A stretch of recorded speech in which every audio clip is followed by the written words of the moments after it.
आपके इस चैनल पर अब तक सोशल साइकोलॉजी, समाज मनोविज्ञान, साइकोपैथोलॉजी या मनोरोग विज्ञान, बेसिक साइकोलॉजिकल प्रोसेस, सांख्यिकी, स्टैटिस्टिक्स, रिसर्च मैथोलॉजी, शोध अनुसंधान, इन सभी से संबंधित नोट्स के वीडियोस अवेलेबल हैं। इनके साथ साथ एमसीक्यू टाइप क्वेश्चंस भी, ऑब्जेक्टिव क्वेश्चंस भी, जिसमें सोशल साइकोलॉजी से रिलेटेड, एबनॉर्मल साइकोलॉजी से रिलेटेड, पर्सनालिटी मेंटल टेस्ट से रिलेटेड, स्टैटिस्टिक्स सांख्यिकी से संबंधित, रिसर्च यानी शोध से संबंधित, गाइडेंस काउंसलिंग परामर्शन एवं निर्देशन से संबंधित, इन्वायरमेंटल साइकोलॉजी और लास्ट में साइकोलॉजी प्रैक्टिकल से संबंधित कंप्लीट वीडियोस चैनल पर मिल जाएंगे। आपको इन वीडियोस के लिए सिर्फ यहाँ पर जो आपका वीडियो के नीचे टाइटल है, टाइटल के सामने आपको डिस्क्रिप्शन का एरो दिख रहा है, इस एरो पर आप क्लिक करेंगे, नीचे आपको सभी प्लेलिस्ट के लिंक प्रोवाइड हैं। आज की क्लास से हम एक नए पेपर को स्टार्ट कर रहे हैं जिसका नाम है काउंसलिंग एंड गाइडेंस, परामर्शन एवं निर्देशन। और आज की वीडियो हम सिर्फ परामर्शन से रिलेटेड बातें करेंगे, उसको जानेंगे कि परामर्शन क्या है, उसकी प्रकृति क्या है, उसकी परिभाषाएं क्या हैं। और आगे आने वाली वीडियोस में सबसे पहले हम परामर्शन के जो कंप्लीट टॉपिक्स हैं उनको कवर करेंगे, देन उसके बाद हम निर्देशन की बात करेंगे। तो स्टार्ट करते हैं आज की क्लास, परामर्शन की प्रकृति एवं उसकी परिभाषा।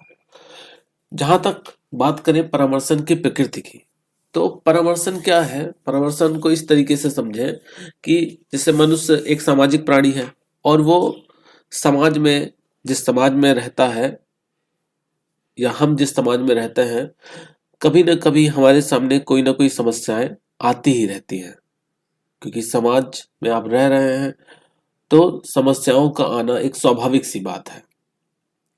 और जब भी हमारे सामने कोई समस्या आती है तो हमें कोई व्यक्ति, चाहे वो हमारे घर का कोई सदस्य हो या हमारा कोई मित्र हो या हमारे कोई टीचर्स हो, गुरु हो, तो वो किसी न किसी रूप में हमारी सहायता करते हैं। हो सकता है कि वो जो समस्या है उसको समाधान करते हैं, या उस समस्या से संबंधित जो हमारे अंदर डर है, जो हमारे अंदर एक पीछे हटने की भावना है, या हमारे अंदर ये है कि हम उस कार्य को नहीं कर सकते, तो उस चीज को हमारे अंदर से दूर करके हमें इस लायक बना दें, हमें इस हमारे अंदर ये इतनी एनर्जी, इतना आत्मविश्वास जागृत कर देते हैं कि हम उस समस्या का आसानी से सामना कर ले जाते हैं।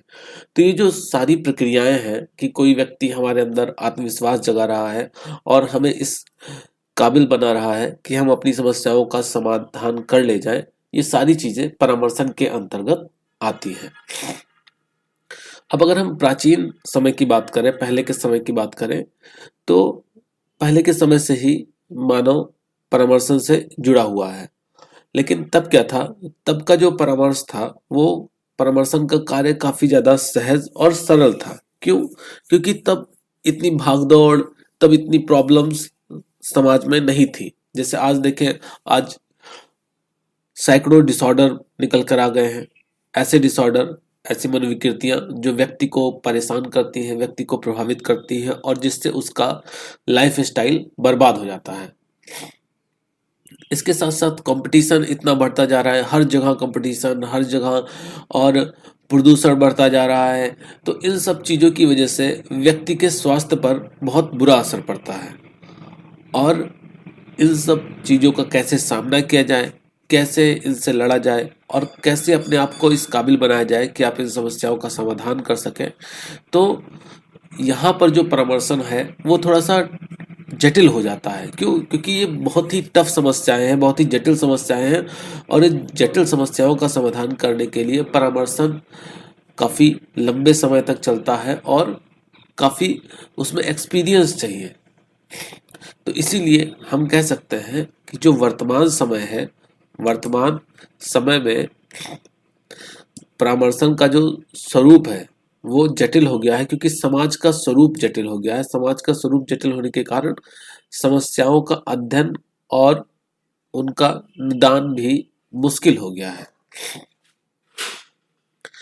तो ये तो बात हो गई परामर्शन की प्रकृति के बारे में कि परामर्शन क्या होता है और आप इसको कैसे देख सकते हैं।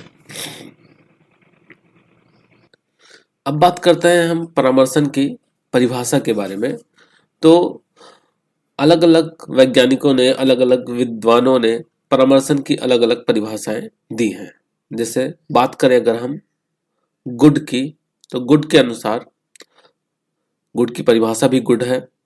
इन्होंने बताया कि परामर्शन किसी व्यक्ति को व्यक्तिगत रूप से, परामर्शन किसी व्यक्ति को व्यक्तिगत रूप से शैक्षिक, व्यवसायिक समस्याओं में सहायता प्रदान करना है।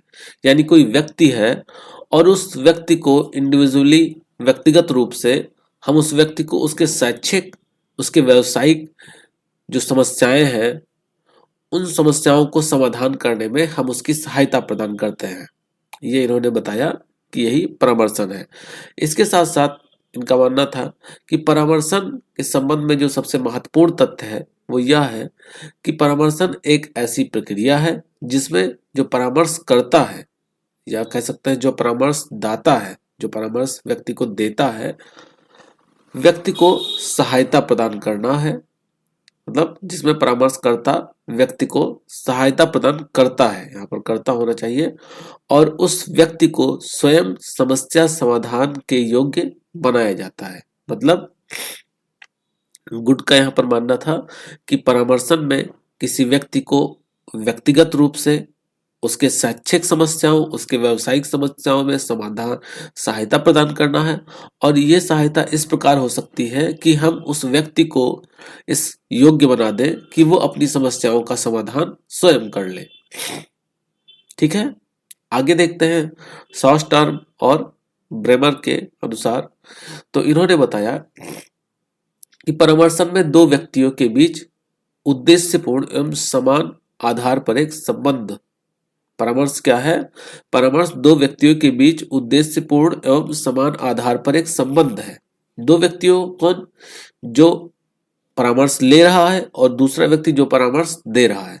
तो उन्होंने बताया कि दोनों व्यक्तियों के बीच उद्देश्यपूर्ण एवं समान आधार पर एक संबंध होता है, जिसमें एक व्यक्ति जो प्रशिक्षित होता है, मतलब जो परामर्श दाता है, परामर्श दाता प्रशिक्षित होता है, वो प्रशिक्षित होता है और वह दूसरे की सहायता इस प्रकार करता है कि जिससे वह जो दूसरा व्यक्ति है वह स्वयं को तथा अपने आसपास के वातावरण को बदल सके।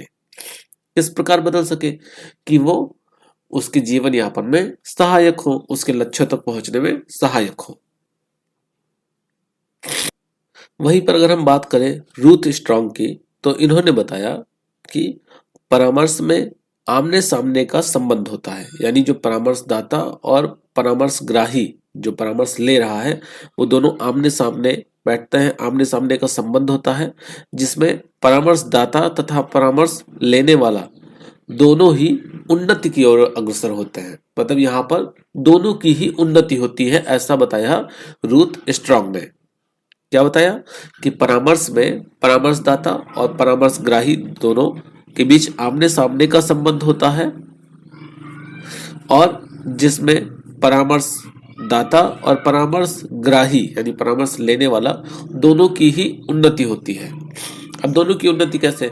जब आप किसी को बताते हैं कोई चीज, जैसे मान लीजिए कि आप परामर्शदाता हैं तो परामर्श दे रहे हैं, तो परामर्श जिसको दे रहे हैं उसकी तो उन्नति हो ही रही है, लेकिन जो आपका परामर्श देने की स्किल है, जो योग्यता है, उसमें भी तो निखार आ रहा है। वो भी तो आप अपने एक्सपीरियंस गेन कर रहे हैं, जिससे आप आगे चलकर और अच्छा परामर्श दे पाएंगे। तो यहाँ पर दोनों की ही उन्नति हो रही है।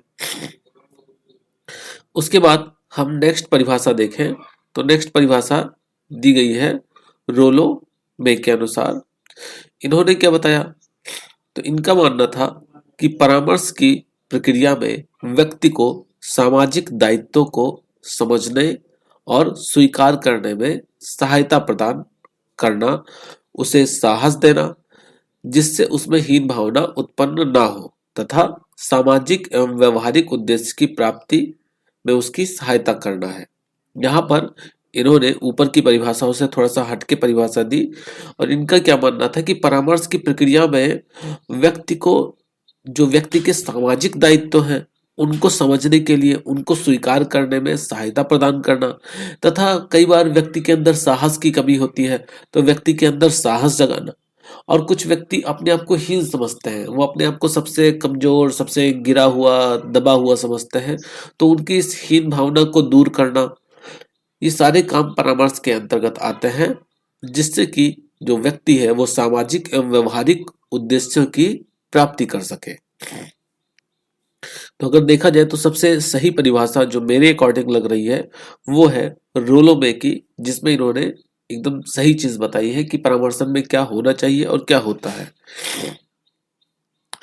अब अगर हम बात करें विद्यार्थियों की, स्टूडेंट्स की बात करें तो स्टूडेंट्स के लिए परामर्शन क्या होगा, तो विद्यार्थियों की बात यहाँ पर बात लिख गया है, इसको बात कर लेंगे। बात करें तो परामर्शन का जो मुख्य लक्ष्य है वो ये है कि विद्यार्थी में आत्मबोध, इंसाइट का डेवलपमेंट करें, सेल्फ एक्चुअलाइजेशन का डेवलपमेंट करें तथा सामंजस्य की योग्यता को विकसित किया जाए, जिससे कि व्यक्ति अपने बारे में जान सके और जिस इन्वायरमेंट में, जैसे स्कूल में है, वो कॉलेज में है, तो वो वहाँ के इन्वायरमेंट से वहाँ सामंजस्य स्थापित कर सके और अपने आप को इस काबिल बना सके कि वो अपनी समस्याओं का समाधान स्वयं कर ले जाए, या परामर्शदाता उस विद्यार्थी को इस लायक बना दे कि वह विद्यार्थी अपनी समस्याओं का समाधान स्वयं कर ले जाए।